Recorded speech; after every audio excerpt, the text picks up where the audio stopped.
suis Monique Giroux, je suis responsable des communications au Centre de santé Services sociaux Memphremagog et j'ai le plaisir aujourd'hui d'être avec Claude Van Kerkhoven, qui est infirmière clinicienne, mais aussi conseillère en prévention et contrôle des infections. Oui. Claude, aujourd'hui, va répondre aux questions les plus populaires posées par la population et qui concernent le vaccin, la vaccination, les différentes façons de se protéger, quand consulter. Alors, on espère qu'après avoir visionné cette vidéo, vous allez avoir trouvé la réponse à vos questions. Alors, bonjour Claude. Bonjour. Merci d'être avec nous aujourd'hui. Ça fait plaisir. Voici la première question. Quelle est la différence entre rhume et la grippe? Essentiellement, la différence entre le rhume et la grippe, c'est l'importance des symptômes. Fait qu'en fait, dans le rhume, on a des symptômes qui sont assez bénins, comme un petit mal de gorge, un nez qui coule, des petits inconforts. Quand on parle de grippe, il y a vraiment des symptômes qu'on doit retrouver pour pouvoir parler de grippe. Donc, le premier symptôme, c'est l'apparition d'une fièvre, de la température au-dessus de 38 degrés et qui est d'apparition subite. Le deuxième symptôme qui va avec ça, c'est l'apparition de toux aussi. Et il faut, en plus de ça, avoir un troisième symptôme qu'on retrouve parmi ceux que je vais citer, c'est-à-dire des douleurs musculaires, des douleurs articulaires, des maux de tête, des maux de gorge, des grandes fatigues. OK. C'est un peu ça. Fait que c'est ça, comme je disais tout au début, la grosse différence entre le rhume et la grippe, c'est vraiment la gravité des symptômes. Et notamment, le rhume, on n'en meurt pas. Par contre, la grippe, les personnes les plus vulnérables peuvent finir par en mourir, C'est rare quand même, mais ça peut arriver. Oui. Dites-moi, on parle que, bon, on sait que la vaccination, c'est important pour tout le monde, mais on dit surtout les personnes vulnérables. Mais qui sont les personnes vulnérables? Que dans le groupe des personnes vulnérables, on retrouve les enfants, essentiellement entre 6 mois et 23 mois. Après ça, on retrouve les personnes qui sont plus âgées, donc 60 ans et plus. Tous âges confondus, on a les gens qui souffrent de maladies chroniques. Donc, les maladies chroniques, ça contient le diabète, tout ce qui est maladie cardiaque, tout ce qui est maladie respiratoire, l'insuffisance rénale. Tout ça, ce sont des maladies chroniques qui font que les patients qui en souffrent font partie du groupe de clientèle vulnérable. Et essentiellement, le quatrième groupe qui est concerné, ce sont les femmes enceintes. Est-ce que les personnes qui côtoient les personnes vulnérables, c'est aussi dangereux pour elles? Bien, c'est pas aussi dangereux pour elles, sauf qu'en prenant le vaccin, on protège les gens qui sont vulnérables autour de nous. D'accord. Claude, expliquez-nous comment le vaccin nous protège. En fait, comme dans toute séance de vaccination, l'idée, c'est que le plus de monde possible soit vacciné. Comme ça, il y a un effet de masse qui fait que le plus de gens vulnérables autour de nous vont être protégés. Fait qu'on sait que déjà, le vaccin n'est pas efficace à 100 %. Donc, vraiment, on a un intérêt à avoir une vaccination du plus de monde possible pour diminuer la transmission du virus et donc avoir un effet positif de la vaccination. Donc, en fond, c'est plus il y a de monde qui se fait vacciner, moins il y a de risques de contracter la grippe. C'est ça. Claude, dites-nous, qu'est-ce qu'il y a dans un vaccin, dans le vaccin, et qu'est-ce qui se passe dans notre corps lorsqu'on nous donne l'injection? Fait que la première des choses que les gens doivent savoir, c'est qu'il n'y a pas de virus vivant dans le vaccin. Donc, le vaccin ne peut pas donner la maladie. En fait, ce qu'on met dans un vaccin, ce sont des fragments de virus qui sont inactivés. À ça, on rajoute un liquide pour faciliter l'injection. Fait que, une fois qu'on reçoit l'injection, l'idée, c'est de fournir à notre corps un corps étranger que notre organisme va finalement définir comme un corps étranger et il va dégager une espèce de défense. Okay. Donc, l'idée de base d'un vaccin, c'est que le corps va déjà se préparer à reconnaître finalement l'ennemi. Et donc, quand on va être en contact avec le virus de la grippe, pour vrai, le corps va déjà être prêt à combattre. Alors, en fait, les effets secondaires qui sont les plus courants, on a une rougeur ou une douleur au point d'injection. Finalement, c'est bon signe, c'est la preuve que notre corps réagit et qu'il a effectivement reconnu les fragments de virus comme un ennemi et qu'il commence à travailler contre. Et les soldats travaillent. C'est ça. Expliquez-nous pourquoi maintenant qu'il y a des personnes qui sont vaccinées, mais qui attrapent quand même la grippe. On peut avoir plusieurs raisons à ça. Une des raisons, c'est que malheureusement, les vaccins ne sont pas efficaces à 100 %. Fait que oui, on peut attraper la maladie. C'est sûr qu'on sait, par exemple, chez les personnes plus âgées, que le vaccin est moins efficace que chez quelqu'un qui est jeune en bonne santé. Ça peut être une des explications. La deuxième explication, c'est qu'aussi pour que la fameuse organisation de défense soit à son maximum, ça prend 14 jours après la vaccination. Donc, si on est en contact avec le virus pendant ces 14 jours-là, ça se peut qu'on fasse la grippe quand même. D'accord. Ce qui est important à préciser quand même, parce qu'on veut quand même que les gens se vaccinent, c'est que si je me fais vacciner et que je fais la grippe quand même, je vais quand même avoir des symptômes qui vont être moins longs et moins intenses. Donc, la maladie va être quand même moins forte. Donc, ça apporte quand même quelque chose. Oui. Dites-nous, il y a des personnes qui ne se font pas vacciner parce qu'elles ont des peurs ou des fausses croyances. Quelles sont ces peurs et ces fausses croyances-là? Qu'est-ce qu'on peut leur répondre? Fait qu'au niveau des peurs, les peurs les plus courantes, c'est vraiment concernant les effets secondaires. Alors oui, on sait qu'il y a des effets secondaires qui peuvent être liés à la vaccination. On en parlait un petit peu tantôt, il y a des effets secondaires qui sont assez bénins, donc une douleur, une rougeur au site d'injection. Comme je l'ai dit tantôt, c'est plutôt bon signe. Il peut y avoir des effets secondaires aussi qui s'apparentent un peu aux symptômes de la grippe, donc un peu de toux, un mal de gorge, un peu de température, des fois un petit peu de difficulté à respirer. Ça, c'est pour les symptômes qui sont plus bénins. Malheureusement, parfois, il y a aussi des symptômes qui sont plus graves, mais c'est assez rare. Donc, on parle de 1 cas sur 1 million de personnes vaccinées. Oui, c'est clair. Fait que ça, c'est essentiellement pour les peurs. Si on s'en va vers les fausses croyances, il y en a deux essentiellement. La première, c'est l'inefficacité du vaccin. Alors, il faut savoir que les vaccins sont construits en fonction des souches qui circulent dans les pays qui ont leur hiver avant le nôtre. Oui.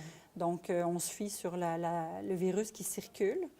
Par contre, le virus a la capacité de se transformer. Donc, on peut effectivement avoir un virus qui change là, quand il arrive chez nous et avoir une efficacité moins grande du vaccin à ce niveau-là. Cependant, il faut savoir que dans les vaccins actuels, il y a quand même 3 virus qui sont représentés. Donc, on augmente avec ça les chances d'avoir une bonne efficacité quand même. La dernière fausse croyance dont je voudrais parler, c'est les gens qui prétendent qu'ils ne sont jamais malades. Oui. Alors, moi, ce que je trouve important de dire à ces gens-là, c'est que même s'ils ont un bon système immunitaire, ils peuvent quand même être porteurs du virus et le transmettre à leurs proches. Et évidemment, si leurs proches font partie des clientèles vulnérables, on sait que ça peut être plus grave pour eux. Et puis, ces gens-là qui ne sont jamais malades, bien, ça se peut que cette année soit malade quand même, voilà, parce que personne n'est à l'abri. Ouais. Et la particularité, c'est qu'on est contagieux 48 heures en moyenne avant même de savoir nous-mêmes qu'on est malade. Et les études démontrent que toute personne qui va être malade contamine plus ou moins 3 ou 4 personnes dans son alentour. Fait que je conseille quand même de prendre le vaccin. C'est clair. Dites-nous, Claude, il y a d'autres façons qu'on peut se protéger aussi contre les infections, contre le rhume ou la grippe. Quelles sont ces façons-là? Bien, c'est sûr qu'au niveau des hôpitaux, on a ce qu'on appelle l'hygiène respiratoire. L'hygiène respiratoire, ça contient 3 gestes qui sont faciles. Le premier, c'est le lavage des mains. Le deuxième, c'est de tousser ou d'éternuer de façon à ne pas contaminer. Donc, quand je tousse, idéalement, il faut que je tousse dans le pli de mon coude. Quand je me mouche ou quand j'éternue, idéalement, c'est dans un Kleenex que je vais jeter immédiatement dans la poubelle. Ça, c'est le deuxième geste. Le troisième geste, c'est le port du masque. Si je fais de la fièvre ou de la toux, il faut que je porte un masque pour protéger les gens. Surtout quand on est à l'hôpital, mais il y a d'autres conseils qu'on doit faire quand on va à l'extérieur, si on a des symptômes. C'est sûr qu'aussi de se protéger, c'est d'être conscient aussi que le virus de la grippe, il est quand même pas mal partout. On peut penser notamment aux chariots dans les épiceries. Tout le monde met ses mains là-dessus. Donc, quelqu'un qui, je sais pas moi, éternue dans ses mains puis ne se lave pas les mains, il peut en déposer du virus sur les chariots. On a les boutons d'ascenseur, on a les clenches de porte, on a plein de choses que tout le monde touche. Alors, c'est sûr que le conseil qu'on peut donner, c'est que les gens aient avec eux une petite bouteille de gel alcoolisé, donc 70 et plus d'alcool pour qu'il soit efficace, et de se laver les mains le plus souvent possible. Pendant que vous dites ça, on a prévu une bouteille. Vous allez nous montrer, parce qu'on pense qu'on se lave les mains du bout des doigts, vous allez nous montrer vraiment comment on fait ça. Fait que le principe, c'est d'avoir assez de solutions pour faire un lavage qui va durer au moins 15 à 20 secondes. Alors, on commence par mouiller nos ongles, parce qu'on sait qu'en dessous des ongles, il peut y avoir aussi beaucoup de microbes. Donc, on fait ça des deux côtés. Ensuite de ça, bien, l'idée, c'est d'en mettre partout. Donc, on se frotte les mains, on va jusqu'au poignet. Ouais. On frotte, on va, les zones qui sont le plus souvent oubliées, c'est vraiment entre les doigts, mais sur le dessus des mains. Et donc, on frotte nos mains entre elles jusqu'à ce que le produit soit complètement séché. C'est sûr que si on n'en met pas assez, que je n'arrive pas à faire 15 à 20 secondes, il faut que j'en reprenne un peu. Mais si j'ai fait 15 à 20 secondes et que mes mains sont sèches, je peux considérer que le lavage est efficace. J'ai une question en tête qui me vient. Est-ce que c'est vrai que les microbes peuvent rester 48 heures sur un dossier de chaise, sur une table? Est-ce que c'est vrai, ça? Oui, particulièrement pour la grippe, c'est vrai. D'où l'importance d'avoir du gel dans notre sac à main ou dans notre valise, quoi que, pour avoir ça à 70 régulièrement. Vous avez un masque, là. Vous allez nous montrer comment on installe un masque. C'est ça. Fait que le masque, en fait, il faut savoir qu'il y a deux côtés. En général, le mien est bleu, mais il y en a des fois des jaunes. Le côté coloré va aller à l'extérieur. Des fois, j'en vois qu'ils le mettent à l'envers, mais c'est important de regarder une couleur à l'extérieur. Donc, on met la couleur à l'extérieur et quand on le touche, il y a une partie qui est plus rigide. Cette partie-là va aller sur le nez. Donc, en fait, on peut se passer le masque derrière les oreilles. Je vais le dire, je vais le faire après. L'idée, c'est vraiment de couvrir et le nez et de couvrir aussi le dessous du menton pour avoir une protection efficace. Donc, ici, je m'ajuste vraiment en haut. Je pince au niveau de mon nez pour que ce soit bien efficace. Et je viens le mettre bien étanche ici en dessous. Combien de temps qu'on peut le garder sans... Si je ne l'enlève pas, c'est sûr que ça s'adresse aussi bien aux visiteurs qu'aux travailleurs de la santé. Il est bon 1 heure. Une fois qu'on a respiré 1 heure dedans, là, on considère qu'il est saturé de respiration. Finalement, il faut le changer. OK. Ici, il n'y a pas de problème au centre de santé. On en a dans toutes les portes d'entrée. On peut le changer fréquemment si on va à l'urgence, par exemple. Oui. Donc, il n'y a pas de problème. Dites-nous, Claude, quand on présente des symptômes, qu'est-ce qu'on doit faire? Quand est-ce qu'on doit consulter? Bien, moi, je pourrais conseiller aux gens que la première chose à faire, si on n'est pas sûr, c'est d'appeler le 811. Eux autres, les infirmières qui vont répondre au 811 sont capables de faire des évaluations des symptômes. Oui. Et ils vont être capables de dire à chaque personne qui appelle, est-ce qu'elle est mieux de rester chez elle et de traiter ses symptômes, ou est-ce qu'il faut vraiment, est-ce que son état est assez critique pour se présenter à l'hôpital? Alors, si les gens du 811 vous disent de rester à la maison, bien, c'est de traiter les symptômes. Donc, on se repose, on s'hydrate bien, on mange bien et on prend éventuellement des médicaments contre les symptômes. Je pense essentiellement à la température. Donc, on peut prendre l'équivalent de Tylenol là, pour la température. Si, évidemment, l'infirmière du 811 vous conseille de venir passer une visite à l'hôpital. Ou à la clinique médicale. Ou à la clinique, aussi, éventuellement. C'est sûr qu'on peut reprendre à ce moment-là l'hygiène respiratoire, comme je disais tantôt. Oui. Donc, de se mettre un masque, de bien se laver les mains, de tousser et d'éternuer sans contaminer. Maintenant, si, quelle que soit la solution des deux que l'infirmière du 811 va nous donner, ce qui est très important d'un point de vue hospitalier ici, c'est de ne pas rendre visite aux gens qui sont hospitalisés, que ce soit du côté de la médecine-chirurgie ou même du côté des personnes âgées en CHSLD, parce qu'on sait que les personnes, soit âgées qui sont hospitalisées en CHSLD ou même qui sont malades en médecine-chirurgie, sont plus fragiles. Donc, on peut leur transmettre la maladie. Donc, si on a vraiment des symptômes, c'est de rester loin. Finalement, on peut aussi rester juste chez soi parce que en dehors de l'hôpital, on ne veut pas non plus contaminer tout le monde. Mais c'est la même chose. Bon, on parle du temps des fêtes parce que la grippe arrive des fois avant ou pendant le temps des fêtes. C'est d'éviter probablement de fréquenter les personnes âgées, les personnes vulnérables. C'est pas drôle, mais dans le fond, vous allez leur faire le plus beau cadeau, pas leur donner la grippe, le virus. C'est sûr que c'est pas...